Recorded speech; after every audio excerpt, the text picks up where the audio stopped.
Hello नमस्कार दोस्तों, मैं सूर्यप्रकाश गौड़ अपने चैनल कॉमर्स में स्वागत करता हूं। तो मित्रों, आज हम लोग बात करते हैं साइंटिफिक टेक्निक्स ऑफ मैनेजमेंट में method study and motion study के बारे में।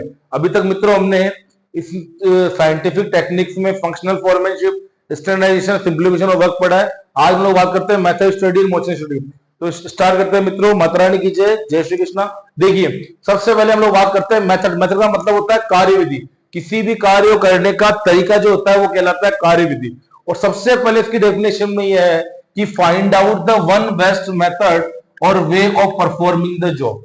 यानी हमें किसी काम को करने का सबसे अच्छा मेथड, सबसे अच्छा तरीका जो है वो खोजना है। और वो कैसे खोजेंगे, उसमें सबसे पहले कैसे होगा, जिसमें प्रोडक्शन कॉस्ट हमारी क्या आएगी, मिनिमम।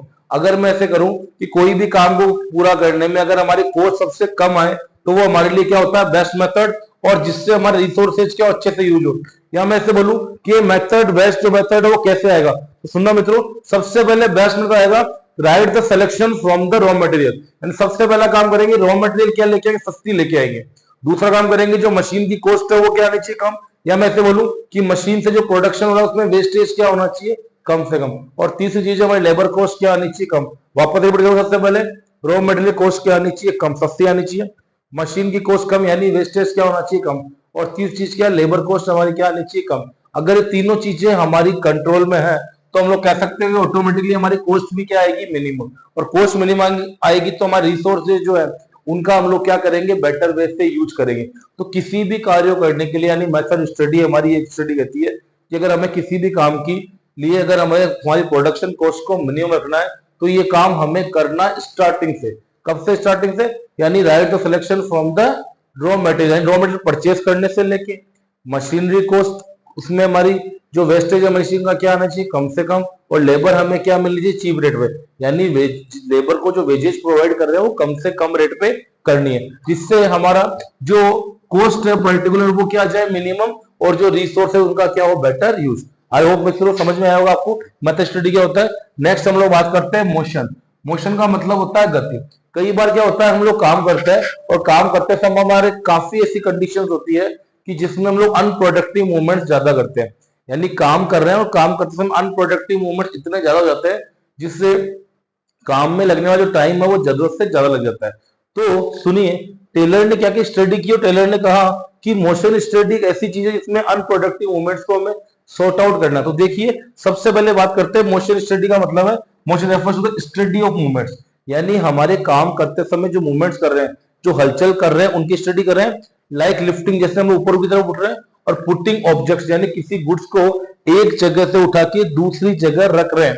और या फिर सिटिंग, यानी हमारी सिटिंग पोजीशन। और साथ में जब हम लोग कोई काम करें उसमें हमारी चेंजिंग पोजीशन। जैसे एग्जांपल बताऊं मैं, जैसे हम लोग अभी यहाँ पे जैसे कोई मान लो कोई काम कर रहे हैं और टूल बॉक्स रखा हुआ वहां पे।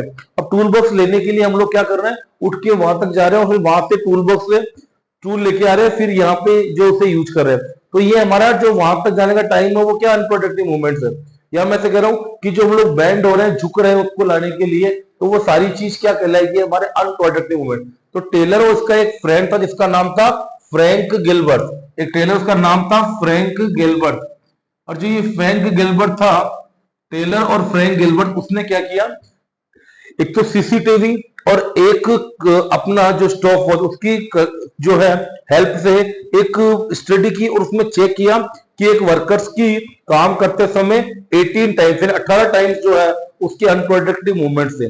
टेलर ने फ्रैंक गिलबर्ट जब उस पर्सन को बताया और उस पर एफर्ट्स किया तो उन्होंने कोशिश की और 18 से लेके अनप्रोडक्टिव मूवमेंट कितने तक लेके आ गए, 5 तक लेके आ गए। तो ये टेलर और उसका जो मित्र था जिसका नाम था फ्रैंक गिलबर्ट, उसने स्टडी की थी और उन्होंने कोशिश की थी कि इससे क्या करें हम लोग, अननेसेसरी जो मूवमेंट्स है उन्हें हम लोग क्या, unnecessary movements are sought to be eliminated. इसका मतलब होता है अननेसेसरी मूवमेंट्स को क्या कर सके, हटा सके या कम कर सके, जिससे किसी भी काम को पूरा करने में हमें टाइम क्या लगे, कम, और हमारा जॉब जो एफिशिएंटली क्या हो, कंप्लीट हो।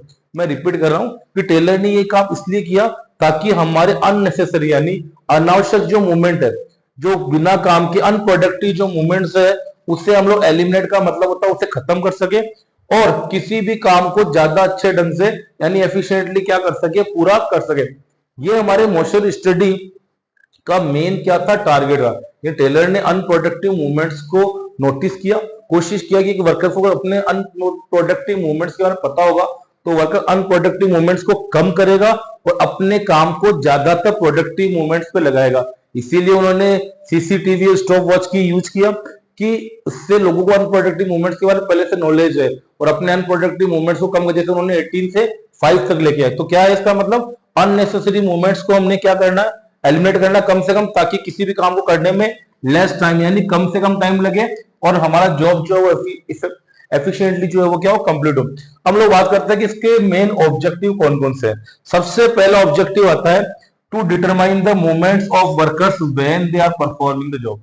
यानी जब भी वर्कर्स वर्क कर रहे हैं तो उनके मूवमेंट्स को नोट करना, उनके मूवमेंट्स को डिटरमाइन करना कि वो जो काम कर रहे हैं वो उस मूवमेंट्स को नोट डाउन करना कि वो काम कर रहे हैं वो किस तरह से करें, उनके अनप्रोडक्टिव मूवमेंट कितने, चाहे तो आप लिख के कर सकते हो कि कितने मूवमेंट अनप्रोडक्टिव मूवमेंट्स है, या कैमरे की तरह उनको दिखा सकते हो कि उन्होंने इतने मूवमेंट जो है वो अनप्रोडक्टिव। यानी सबसे पहले आपको चेक करना है कि वर्कर जब वर्क कर रहे तो उनके मूवमेंट कैसे थे, कितने प्रोडक्टिव कितने अनप्रोडक्टिव। सेकंड है cutting down unproductive and wasteful movement, और उन वर्कर्स को उनके बारे में बताना कि आपने कितने तरह के अनप्रोडक्टिव, और वेस्टफुल का मतलब क्या है, बेकार मूवमेंट्स किए, और आपको उन मूवमेंट्स को क्या करना है, खत्म करना है, कम करना है। यानी अनप्रोडक्टिव और वेस्टफुल मूवमेंट्स को कम करना, कट करना है। और थर्ड है design suitable tools to minimize unproductive movement, और टेलर ने इस तरह के इक्विपमेंट बनाए जिससे हमारे अनप्रोडक्टिव मूवमेंट जो है, यानी टेलर ने खुद ने अलग से इस तरह के टूल्स बनाए जिससे हमारे अनप्रोडक्टिव जो मूवमेंट्स है उसे कम से कम किया जा सके। यानी पहली चीज, फर्स्ट काम इसने क्या किया, फर्स्ट पॉइंट में इसने कहा कि जो भी पर्सन वर्क कर रहा है, परफॉर्म कर रहा है, उसके मूवमेंट को नोट डाउन करना है, कितने प्रोडक्टिव है, कितने अनप्रोडक्टिव है। ठीक है। दूसरा काम क्या है, cutting down the unproductive and wasteful movement. दूसरा काम क्या किया उसने कि जो भी अनप्रोडक्टिव या वेस्टफुल का मतलब बेकार, अनप्रोडक्टिव मतलब अनुत्पादक, जो भी काम का प्रोडक्ट नहीं है, जैसे कई कारीगर वर्क करते समय बीच में रुक जाते हैं, चाय कॉफी पी लेते हैं, बीच में गैप करते हैं, तो वो चीज क्या कहलाएगी, अनप्रोडक्टिव मूवमेंट। तो उन मूवमेंट्स को क्या करना, कट डाउन करना है। और तीसरा काम टेलर ने, जैसे मान लो अपने सीसीटीवी कैमरा, स्टॉप वॉच, ऐसे बहुत सारे टेलर ने इक्विपमेंट बनाए जिससे अनप्रोडक्टिव मूवमेंट्स को क्या किया जा सके, मिनिमाइज किया जा सके, कम किया जा सके। क्लियर। यानी फर्स्ट पॉइंट में इसने क्या किया, नोट डाउन किया कि कौन से प्रोडक्टिव थे और कौन से अनप्रोडक्टिव। दूसरे मोमेंट में क्या किया, अनप्रोडक्टिव वेस्ट मूवमेंट को क्या कर दिया, कम कर दिया। और तीसरे में इसने ऐसे इक्विपमेंट बनाए जिससे अनप्रोडक्टिव मूवमेंट्स को क्या किया जा सके, मिनिमाइज। और ये काम टेलर ने इसलिए किया क्योंकि मोशन स्टडी में अनप्रोडक्टिव मूवमेंट्स को कम किया जा सके, एलिमिनेट किया जा सके, जिससे किसी भी काम को पूरा करने में कम से कम क्या लगे, टाइम लगे। तो मित्रों ये थी आपके method study, motion study. I hope आपको ये वीडियो पसंद आया होगा। मिलते हैं दोस्तों कल नए वीडियो साथ में, तब तक के लिए नमस्कार।